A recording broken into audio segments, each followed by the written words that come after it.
एक और अहम खबर, झारखंड के साहबगंज टेंडर घोटाला मामले में ईडी यानी इन्फोर्समेंट डायरेक्टोरेट ने अपनी जांच शुरू कर दी है। हमारे नुमाइंदे शंकर आनंद इसकी तफसीलात फराहम कर रहे हैं।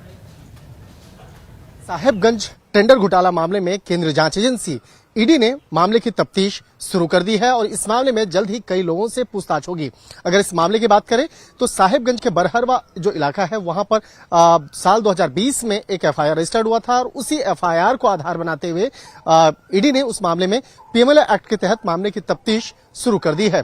जिस तरह से अगर टेंडर घोटाले की अगर बात करें तो जिस तरह से टेंडर घोटाले में फर्जीवाड़ा करने का आरोप लगा था, कई लोगों पर संगीन आरोप लगे थे और साल 2020 में जिस तरह से मामला रजिस्टर्ड किया गया था तो उसी मामले को टेक ओवर करके उसमें पीएमएलए एक्ट जोड़ा गया है और उस मामले में ईडी की टीम तफ्तीश जैसे जैसे शुरू कर रही है उसमें कई महत्वपूर्ण जो जानकारियां मिल रही हैं।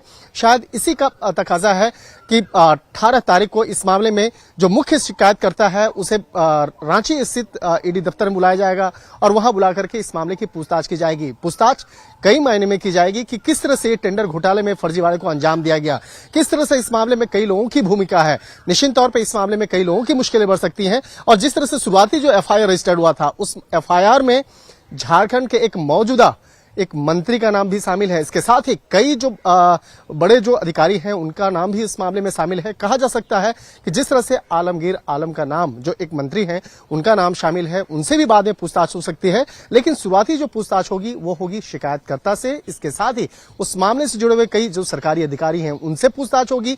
उसके बाद अगर जांच एजेंसी को लगेगा तो निश्चित तौर पर इस मामले में जो मंत्री हैं आलमगीर आलम उनसे भी इस मामले पर विस्तार से पूछताछ की जाएगी।